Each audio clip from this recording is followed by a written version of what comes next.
पहिल्या बाया आज सांगेत, प्रत्येक हिंदू तरुणीने इथं टिकली गोंदली पाहिजे महाराज, गोंदाल पाहिजे. आणि लगीन होईल बहिणीसले बी सांगत, तुम्ही जशा साड्या नेसते तशा टिकल्या लावा, पण कुंकुना बोट थोडा खाली दडकावत जा.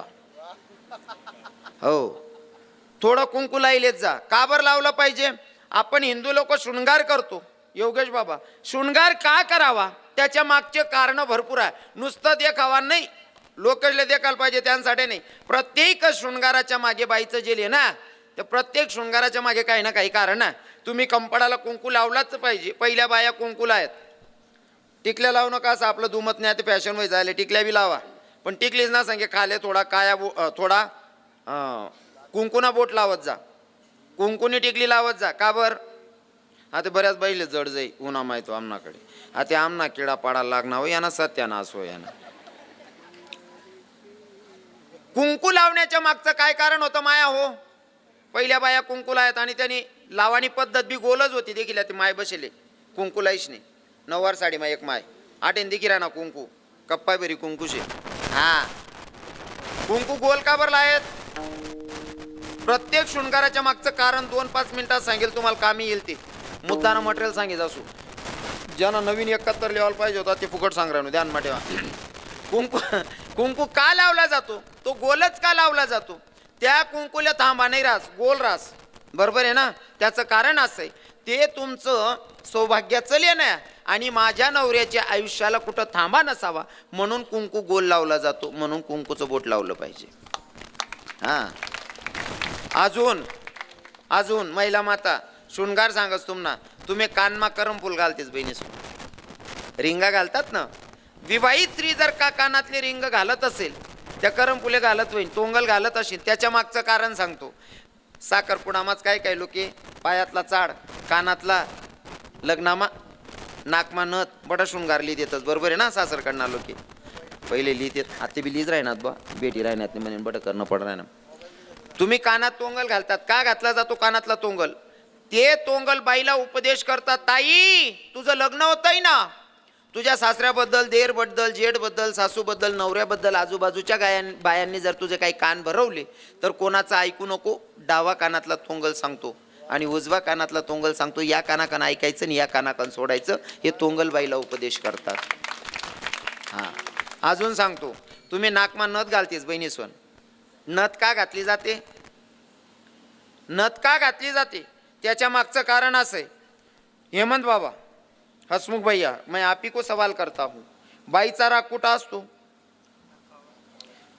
वहिनीन त्या येल नाही होता तरच बोला बरं. जरी येल होती घर जाता दांगडू गुज जाई, ज्याशने बाया हजर नाही त्याशनेच बोला ना भाऊन नाही ते. आणि ते दोंडायचं ना बुऱ्या होऊन त्यान मायनस आला ते घरमा दांगडू घालीन निघ्यास आला, ते असं नको आल. बाईचा राग कुठं असतो? कुठे रास? नाकवर. नाकातली फुली बाईला सांगते, बहीण कितला बी राग कर, कितला बी रुस वादर, पण संसार आठेच कर नाशे, आई फुली बाईली उपदेश करस. आगो सांगस, पायमा तुम्ही चाड घालतास, काय म्हणतास तुम्ही? पैंजण म्हणतात तुमच्याकडे? पैंजण म्हणतात, चाड म्हणतात? चाड म्हणतात का? बरं बरं. चाड तर का साखरपुड्यामध्ये दिले जातात पोरींना. चाड का घातला जातो बहिणी? ऐका, चाड असतो, चाड मध्ये प्रत्येक चाडला दोघी पायांमध्ये घुंगरू असतात, घुंगरू. पोरगीचं लग्न जमलं, साखरपुडा झाला तेव्हा चाड दिले जातात. साखरपुड्याच्या नंतर पायात चाड घालते पोरगी. पायातले चाड चालत असताना ते चाड मधले घुंगरू आवाज करतात, आवाज करून त्या पोरीला सांगतात, हेमंत बाबा डावा पायातला घुंगरू सांगतो, ताई सांभाळून पाय टाक, जर तुझा डावा पाय घासरला तर तुझ्या बापाची इज्जत जाईल. आणि उजव्या पायातला चाड मधला घुंगरू सांगतो, ताई जरा सांभाळून पाय टाक, आता तुझ्या सासऱ्याची इज्जत जाईल. पायातला चाड बाईला उपदेश करतो. अजून लास्ट अँड बेस्ट, गड्यात तुम्ही मणिमंगळसूत्र घालतात, घालतस ना? मणिमंगळसूत्र काय उपदेश करतं माहितीये का बहिणी? गड्यातलं मणिमंगळसूत्र बाईला उपदेश करतंय काय? तुम्ही मणिमंगळसूत्र घालतात, त्या 2 पोत्रा राहतस सोनाना, आजूबाजू सोनाना मणी राहतस, काळा मणी राहतस, आणि मग ती पोवेल रासपोत, बरोबर आहे ना? ते डोरलं, ते मंगळसूत्र बाईला उपदेश करतं, ताई जसं आम्ही दोघं डोरले, एका दोऱ्यामध्ये आम्ही दोघं पण आहोत, मणींना धरून, काड्या मणींना धरून, सगळ्या मणींना धरून एका दोऱ्यात राहतोय, तसं तुला सुद्धा परिवार धरून एका घरात राहायचंय. हा उपदेश बाईला ही गळ्यातली माळ करते महाराज, तुमचे डोरले करतात नाही का, काळी पोत करते. प्रत्येक शृंगाराच्या मागं काही ना काही कारण आहे, फक्त आपल्याला घेता आलं पाहिजे नाही का. म्हणून कंपाळाला तुम्ही पण कुंकू लावत जा आणि तरुण बहिणींनाही सांगणे, तुम्ही पण थोडा का आहे ना कॉलेजमा जाताना सकाळी उठल्याच्या नंतर थोडा का ना कपाळले कुंकुना बोट लायले ना बहिणीसवन आणि आको सांगस पहिला लोक येत ना, पहिला लोके मी असं ऐकले जुन्या म्हातारीस तोंडे, बाप बदलो पण जात बदलो नाही म्हणे माणूस.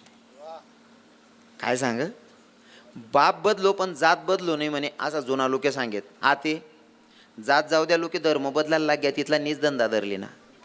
हां, मी एकासाठी कोणासाठी कीर्तनात बोलत नाही, तर प्रत्येक हिंदू तरुणीला माझी विनंती असेल, बाई मायबाप तुम्हाला तळ हाताच्या फोडागत जपतात, कोणताच मायबाप स्वतःही पूर्ण नशीब फोडतात नाही, त्या उलट आहे ना 10 खेळा फिरीशनी चांगला पोरगा धुंडाना प्रयत्न करतस, थोडा धीर धरा. बाकीने येड्या बाया, बाकीने येड्या पुरी, माफ कर जातं बहिणी सोन, बाकीने पुरी म्हणतीस होती मायाव काय किडा पाडणार ना जाऊन.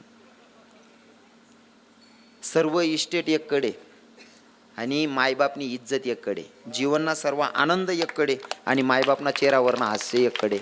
तुमनामुळे जर कधी तुम्हाला मायबापना डोळामा अश्रू येत होईन, अशी परिस्थिती बघितली महाराज. मी दोंडायच्या मध्ये एक पोरगी पडून गेली, त्याला धरून आणलं, धरून आणल्याच्या नंतर रात्रभर ठेवलं, त्या पोरीला समजवलं, बेटा आम्ही तुझ्याकडे भीक मागतो, आमच्या आबरूची लाज राख, असं काही करू नको. मायबापांनी एवढा गुन्हा माफ केला, घरात आणून पण पडून गेली. पडून गेल्याच्या नंतर सुद्धा पोलीस स्टेशनमध्ये बाप रडत होता आणि सांगत होता, बेटा अगं मी आयुष्यात तुझ्याकडनं काही नाही मागितलं, माझी आबरूची भीक तुझ्याकडे मागतो, तेवढी भीक दे ना. बापाला जर आपल्याकडं हात पसरावावे लागत असतील महाराज, ती पण आबरूची, तर मला असं वाटतं की या चित्रबीत जन्माला यापेक्षा मरी जायला परवडणार. हा, प्रत्येक पोरीला माझी विनंती असेल, आपल्या मायबापांचं मन दुखत असेल असं कोणतंच काम करू नका. हो, आणि तरुणांनाही संदेश असेल माझा. मी जेव्हा म्हणू ना महाराज, वन्यरनं वातावरण एक नंबर अमोल बाबा, एवढं भारी वातावरण आहे, तरुण डायरेक्ट 100-150 तरुण उभा राहतात जो बुऱ्या गावमाई असतं होय. हां, नुसता रव्या आपलं दोंडायचा ते निघणार तोच पाहिजे फोन चालू जातस, बाबा कुठपर्यंत, रवी बाबा कुठपर्यंत, इराय नो 8 येस तिथला मग 100-150 फोन होई जातस. जेव्हा गावात प्रवेश असतो ना, कमीत कमी 100-125 पोरे सरळ उभा राहतस वाट देखत, वातावरण यार. पण जवळ मी आता तडे जेवण करीन निघणू ना, आमना दादासाहेबसकडे होतो मी, तडे निघणू दिनेश दादासाहेबसकडे जेवण लेगोत, आमना वाणी दादासकडे, बरोबर आहे ना, जेवण करीश जवळ निघणू ना. हा, मालडायला लगीन ना आनंद राहता, डीजेन बीजेन म्हणतो, वा वा भाई काय आनंद शेबू. हो, तो डीजे बीजे असलं वातावरण तयार झालं महाराज. मी इथला सहज नॉर्मल चालला ना, तो पण डाय फॉर्म माझी छाती तटू घ्या, डीजेन बीजेन पुरा वजन माझ्या दखू मी. हा नेमका फॉर्म मावून 2-3 जण PL मन पुढे घ्यात म्हणतो फसणार रव्या, म्हणजे अख्खा चांगला वातावरणावर पाणी फिरायला सत्यानाश कर दिना महाराज. दारू पिणाऱ्या तरुणांना माझा संदेश असेल, मी कीर्तन नाही करावं लागेल आज, पण तुमला एक शेवटला संदेश म्हणून कवय ना डोकामा चाल राहतं की मी कवय बोलू आहे असं.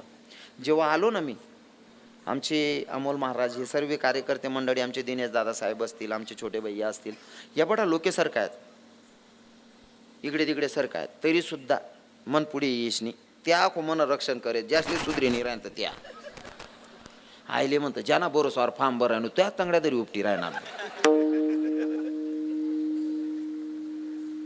दारू पिणाऱ्यांना सांगतो, आपल्या बापाचं काही जात नाही, पण तुम्हाला सांगतो दारूमुळे काय सत्यानाश होतो मोजून 5 मिनिटात सांगेल, लक्षपूर्वक ऐका महाराज.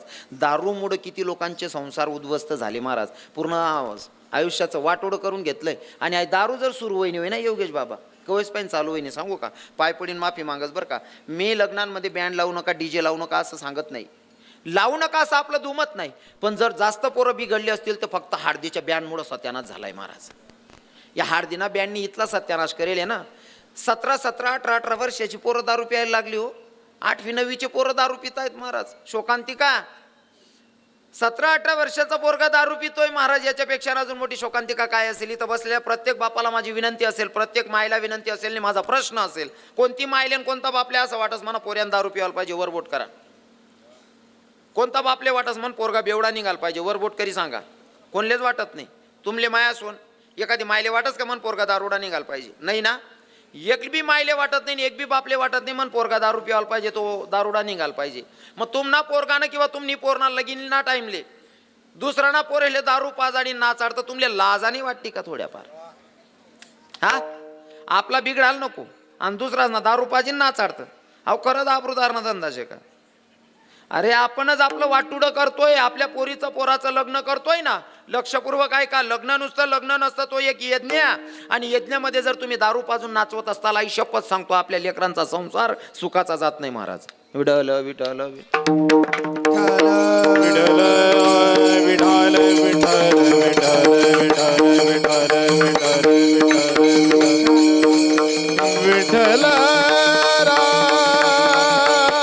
दारूनं काय सत्यानाश होतो. माझी एक युट्यूबला क्लिप आहे, एक 5 मिनिटात सांगेल, लक्षपूर्वक आहे का? दारूनं काय सत्यानाश केला. एक तरुण मुलगा दारू प्यायला लागला. दारू पिता पिता महाराज मित्र सगळे जमलेले मित्रांनी दारू पाजले. एक मित्र जवळचा होता, तो घरी गेला, बापाला सांगितलं, पप्पा हा काका तुमचा बाडू की नाही दारू पितोय म्हणला. बाप गेला, मित्रांमध्ये बसलेला पोरगा दारू पित होता, जवळ गेला बाप, गचंडी धरली, कानाखाली वाजवली. मूर्ख तुला लाज वाटते का? अरे आयुष्य खर्च करतोय फक्त तुझ्यासाठी, हाडाची काढ रक्ताचं पाणी करतोय लेका तुझ्यासाठी रे. की आज जी परिस्थिती माझ्यावर आहे, माझ्या पोरावर आली नाही पाहिजे. मी तुझ्यासाठी एवढं राबतोय आणि तू दारू प्यायला लागला एवढ्या कमी वयात. पोराला घरी आणलं, बाप रागवतोय. पोरानं सांगितलं, पप्पा याच्या पुढे चूक व्हायची नाही म्हणले, एवढ्यांदा मला माफ करा. अजून थोडे दिवस शांत. थोड्या दिवसाच्या नंतर पुन्हा मित्रांनी नेलं पोराला, दारू प्यायला बसला. पण त्या दिवशी मित्र सांगायला जाईल, लेट झाला सांगायला, तोपर्यंत या भाऊनं दारू पिली गेली, जरा जास्तच दारू पिली गेली. बाप गेला, भाड्या अजून दारू प्यायला लागला. बाप रागवायला लागला, याची दारूची नशा चढलेली होती महाराज. बाप मारायला जातो तोपर्यंत बापाचीच गचंडी धरली, म्हणले मला मारायचं नाही आता. बाप रडत रडत घरी आला. संध्याकाळची वेळ आहे, पत्नी स्वयंपाक करत होती. किचन रूम मध्ये जाऊन बाप बसला, ढसढस रडायला लागला. बाई म्हणते, काहो धनी काय झालं?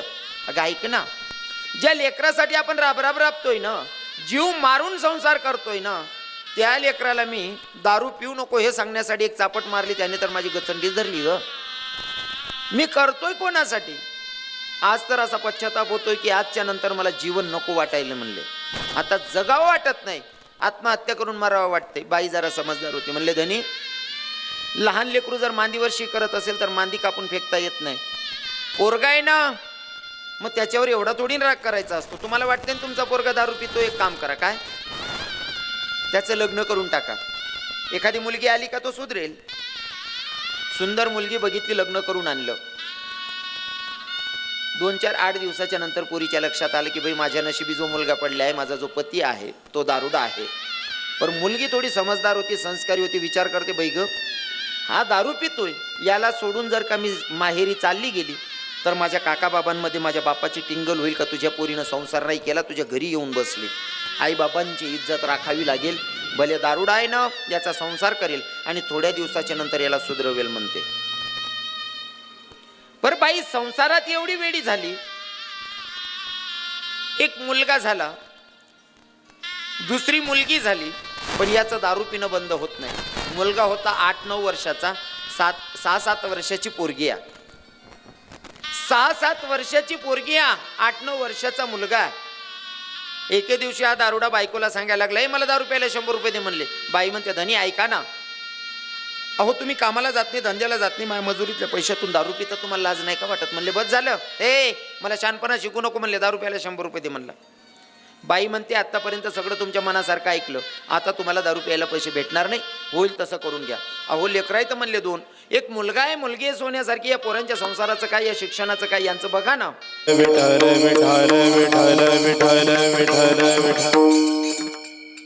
तुलसीवर देवाचं किती प्रेम आहे मोजून 2 मिनिटात पटवेल, लक्षपूर्वक ऐका. सत्यभामा आईला सुंदरतेचा अभिमान झालेला. माझ्या इतकं सुंदर कोणीच नाही. सत्यभामा आईला जरा सुंदरतेचा अभिमान झालेला. नारद महर्षी आले पृथ्वी प्रदक्षिणा करत असताना. नारद महर्षीनं सत्यभामा आईकडे जाऊन सत्यभामा आईला सांगितलं, म्हणले आई साहेब तुम्ही लय सुंदर दिसायलात आणि तुम्ही एवढ्या सुंदर आहात ना म्हणून जगाचा मालक तुम्हाला पती म्हणून भेटला. आता सत्यभामा आईला जरा वेगळा आनंद, माय मी काय भारी दिक राहणं. नारद महर्षींना सांगितलं जर का मला पुन्हा योच पती भेटला पाहिजे याच्यासाठी काय करावं लागेल. म्हणे जर आऊज नवरा पुढला जन्माला पाहिजे होईल ते या जन्मामा नवरा दान करणं पडेल. म्हणे दान कोणले करा म्हणे साधू संत असले. म्हणे साधू संत कुठे देखत फिरू, कुठेच नाही, मीच संत आहे, मालेच दान कर द्या. सत्यभामा आईनं देवाला दान करून दिलं नारद महर्षींना. नारद महर्षींना देव दान हावरू का मी हा असा मधमा खड्डा का पड रहा. किती वाजले? 11:15 घ्या मग बरोबर आहे. मग त्याच नव्हे हरी हरी विडल विडल विठ्ठल विठ्ठल विठ्ठल विठ्ठल विठ्ठल. सत्यभामा आईने नारद महर्षींना पती दान केला. पण आता 16,108 बायकांमधनं 16,106 बायका समोर आल्या. सत्यभामा आईवर रागवायला लागल्या. का ग तुझा एकटीचा नवरा आहे का, तू दान कसं काय केलं. सगळ्या बायका रागवायला लागल्या. सत्यभामा आईचे डोळे उघडले. बाई ग भावनेच्या भरात मी देवाला दान करून टाकलं, पण या तर देवाच्या बायका आहेत, यांचा पण तर तेवढाच अधिकार आहे.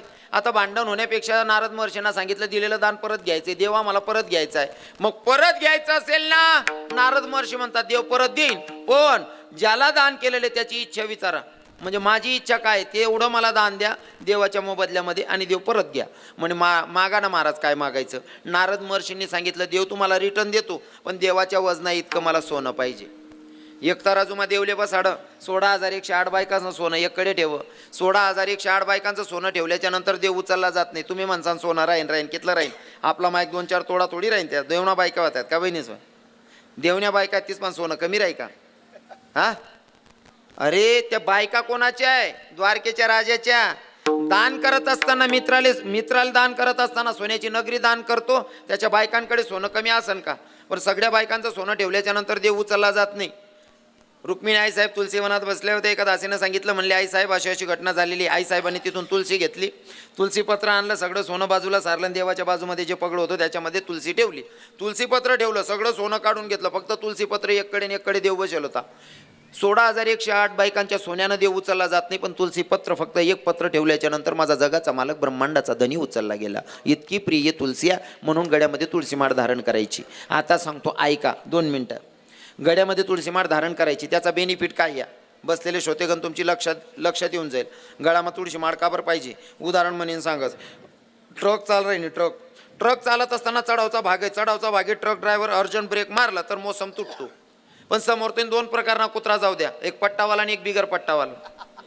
पट्टावाला कुत्रा आला तर की नाही ट्रक ड्रायव्हर कितला का मोसम तुटे ना तरी सुद्धा अर्जंट ब्रेक मारस. का बर ज्या कुत्राले मी चेंसू त्यांना गयामा पट्टा आहे, याले चेंद म्हणजे या ना कोणीतरी मालक यानं आपल्यावर केस करीन. पण तीच जागावर जर बिगर पट्टानं कुत्रं राहिनं, ट्रक ड्रायव्हर असा विचार करस मोसम तुटापेक्षा कुत्रं चेंदेल परवडी भो.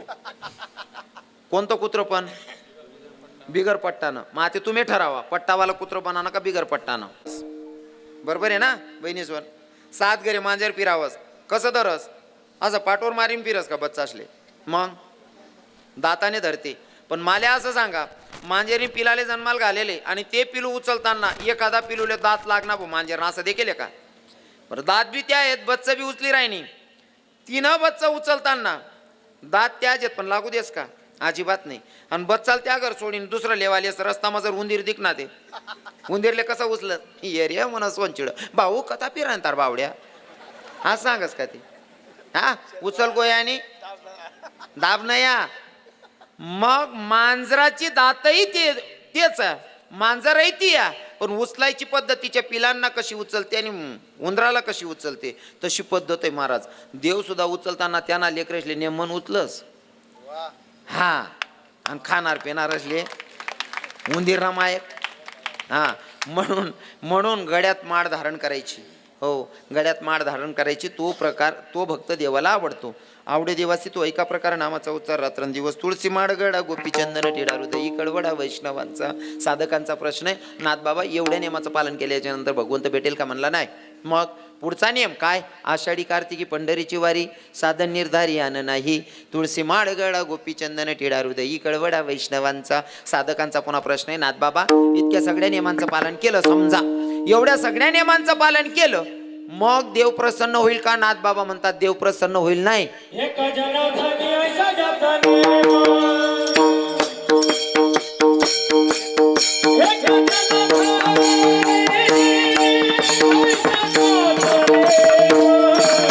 माळगळा गोपीचंद वा, सर्व महाराजांसाठी आता टाळ्या झाल्या पाहिजे, आणि खास करून आमच्या या लेकरांसाठी. हो हाय, इथला पोरेश येतच महाराज, 10 12 वरीस ना पोरे, काय पावट्या की राय ना तू पुरी जी राय ना त्या मनी सुद्धा. हा 10 12 वरीस ना पोरे, कितलं भारी पावट्या की राहणार. तुम्हाला सांगतो बरं का, मना नजर मायाच्या संस्था चालवतोस ना, या महाराज असले डायरेक्ट भगवान सारखा पूजस मी. का बर आपला 2च राहतस बहिणीसोन, 2 आपला 2च बांड्या बुड्या राहतस, तरी सुद्धा आकाजीन सुट्टीस मा दिवाणी सुट्टीस मा भाऊल फोन कर देते, भाऊ हा एकले लई जा रे बा, या दोन्ही बोलता किडा पाडत रे, शांतताने लागू देतस. तुम ना घर ना तुम ना काही 2 समावतात नाही म्हण बाबा, दुसराच ना 20-25 समय राहणार. कितला आनंद आहे, आणि त्या इथला पोरे कितला मजाना पावट्या की राहणार. विठ्ठल विठ्ठल म्हणतात, पावट्या की राहणार पोरे. एक ठिकाणी लगीनले जायला होतं योगेश बाबा, 70-75 वरीस न मतार 92 पुढे उभं राहा गे वाजा, अरे 2:30 वाजे घ्यात लगीन लागू दे रे. हो वयल घर जा रे, मुकलाच नाही, वय जास्त रे, टाया पडत नाही. यमना बात कुलच होतं बा ते, ब्यानले आळावई घ्या म्हणतं बाबा 2:30 वाजे घ्यात लग्न वेळेवर लागेल नाही शे, भरपूर टाईम घ्यात चला म्हणतं. नाही म्हणे मला नाच नशे, जाऊ द्या भाऊ पियले नाचू द्या. म्हणतं गाणं कोणतं? 75 वरीस मतार 92 पुढे गाणं लावा म्हणे. कोणतं? म्हणे मला लगीन करावं पाहिजे. म्हणतं तू कंबर मोडायला पाहिजे, लगीन करावं पाहिजे. एक बुकामा मुका का टाकू तुला. 12 वरीस ना पोरे, 10-12 वरीस ना गया मा माडा आहेत, 80-85 वरीस ना मतार खाटकीन दारमा उभं राहत. दादा कब काट रहे हो बकरा? तो मुसलमान याचले सांगत, बाबा तुम्हारे लोगों की एकादशी है. आता माले सांगा, अहो 80-85 वरीस ना धरला जर का ते म्हातारा, जर का ते खाटकीनदार मा उभा राहीन, मटण मागसो एकादशी रोज, आणि खाटकी याला सांगसो तुम्हाला लोकेशनी एकादशी शे, यानापेक्षा आभागी कोण राहू शकस आखो. हा मुसलमानले सांगणं पडा ना तुम्हाला लोकेशनी एकादशी, मरजा रे वो करजदार ना, तेवढं बरं बा. वन्नेर खा कोटी मा तसा म्हातारा नाही बटा माड करीत आठी, आणि थोडं जाण साडे कोण बरेल घरमा दाती घालली भू वही घ्या. ते आपलं थोडंसं आड मुडला मारीन गरज जा नाही आपल्या. एक नंबर महाराज, एवढी बारकी बारकी पोर आहेत. मी तर प्रत्येक मायबापाला सांगेल, तुम्ही आमच्या गावातच संस्था आहे ना, गाव माझे ना बाबा, माटे नाटे तुम्हाला पोरेला दाडत जाणार. या पोरे बाहेर गाव नाहीत का? हा गावातले पण आहेत. हां बाहेर गाव ना विषय ना, पण बाहेर गावतील पोरे आटे शिकायला येलेत, आपला गावमान धाडत जा शिकायले. तुमले सांगू का, वारकरी संप्रदायाची ताकद सांगतो. त्या जरी कीर्तनकार नाही बनणार ठीक आहे, गायनाचार्य नाही बनावत तटपर्यंत ठीक आहे, पण आमना सानिध्यामा राहावानंतर पोरगा इतला विश्वास तीन बनी ना की मतारपणे तुम्हाला आधार नक्की बनीन, तो नक्की आधार बनेल. म्हणून आव सारा लिया आणि आटे वाट लावायचा पोरसले हारी पाटले काकडा कुकडा शिकू द्या त्याचले. हां हा बिने नाही बिने हा लिंगना चालिंग ठायकीच कोम कोम करी, काय हरकत नाही. आता सगळ्यांनी काय करायचंय, हे बारकी पोरं आता टाळी वाजवत होते, मस्त पावट्या खेळत होते, आता तुम्ही बसल्या बसल्या हातानं टाळी मुखाने नामचिंतन तरी करा. 5 मिनिटात सेवेला पूर्ण विराम असेल, पण तुम्हाला शपथ आहे, सगळ्या हिंदूंना शपथ आहे तुम्हाला, जोपर्यंत सूचना होत नाही तोपर्यंत एकाने सुद्धा जागा सोडायची नाही. शपथ आहे तुम्हाला, जागा सोडू नका. हा रघुमा विठोबा